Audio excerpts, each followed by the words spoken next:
Visakha BJP నగర అధ్యక్షునిగా పరశురామరాజు ఎన్నికయ్యారు. పార్టీలో క్రియాశీలక పాత్రను పోషిస్తూ పార్టీ అధిష్టాన ఆదేశాల మేరకు పార్టీ బలోపేతానికి నిరంతరం కృషి చేస్తున్న పరశురామరాజు ఎన్నిక పట్ల పార్టీ శ్రేణులు హర్షం వ్యక్తం చేస్తున్నారు. విశాఖ బీజేపీ కార్యాలయంలో పదవీ బాధ్యతల స్వీకరణ కార్యక్రమానికి ముఖ్య అతిథిగా విశాఖ ఉత్తర నియోజకవర్గ శాసనసభ్యులు విష్ణుకుమార్ రాజు పాల్గొన్నారు. ప్రతి 3 ఏళ్లకు ఒకసారి ఎన్నికలు నిర్వహించి నూతన అధ్యక్షుని ఎన్నిక జరుగుతుంది. బాధ్యతల స్వీకరణ అనంతరం పరశురామరాజు మాట్లాడుతూ పార్టీ అభివృద్ధికి తమ వంతు కృషి చేస్తామని తెలిపారు.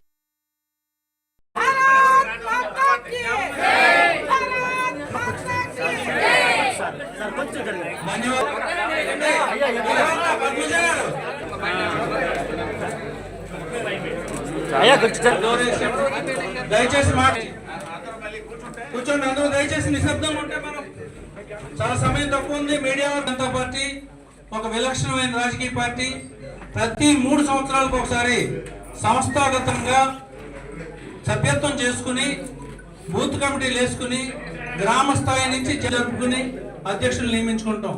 బూత్ అధ్యక్షులందరూ కలిపి మండల అధ్యక్షులందరూ కలిపి జిల్లా అధ్యక్షులందరూ కలిపి రాష్ట్ర అధ్యక్షులందరూ కలిపి జాతీయ అధ్యక్షుడిని నియమించుకుని క్రమం తప్పకుండా చేసుకునే పార్టీ విలక్షణమైన రాజకీయ పార్టీ భారతీయ జనతా పార్టీ.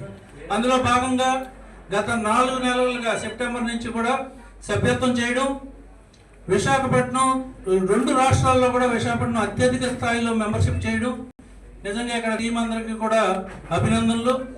అందులో భాగంగా గత 5 సంవత్సరాలుగా ఎన్నో ప్రయాసాలు కోర్చి గత అధ్యక్షులు చేశారు. కోవిడ్ సమయంలో కూడా ఇప్పుడు మనం నూతనంగా అధ్యక్షుడిని నియమించుకున్నాం. ఇప్పుడు ఇందాక తిరుపతిరావు గారు చెప్పారు, సుమారు 6-7 అప్లికేషన్ ఇచ్చారు. ఎవరైనా వాళ్ళందరూ కూడా సమర్థులే. భారతీయ జనతా పార్టీలో ప్రతి కార్యకర్త సమర్థుడే. 30 ఏళ్ళు, 25 ఏళ్ళు, 20 ఏళ్ళు నలిగి వచ్చిన వాళ్ళు, సమాజానికి సేవ చేయాలనుకున్న వాళ్ళు. ఇది పదవి కాదు, ఒక బాధ్యత. ఆ బాధ్యత స్వీకరించడానికి వాళ్ళందరూ కూడా ముందుకు వచ్చారు. అయితే రకరకాల కాంబినేషను, ఈక్వేషను, పర్మిటేషను రాష్ట్ర వ్యాప్తంగా 26 జిల్లాల్లో ఇవన్నీ చూసి పార్టీ ఒకరిని నియమిస్తుంది. అందులో భాగంగా గతంలో 5 సంవత్సరాల క్రితం వారు పోటీ పడ్డారు, కానీ అప్పుడు అవకాశం రాలేదు. ఇప్పుడు యునానిమస్గా ఎక్కువ సంఖ్యలో వారికి అభిప్రాయ సేకరణలో కానీ పెద్దల నుంచి కానీ అందరికీ మద్దతు వచ్చింది. అలా ఈరోజు వారికి అవకాశం వచ్చింది. పరశురామరాజు గారికి హృదయపూర్వక అభినందనలు తెలియజేస్తున్నాను. వారిని అధ్యక్షుడిగా ప్రకటించింది మన ఆర్వో గారు. నిజంగా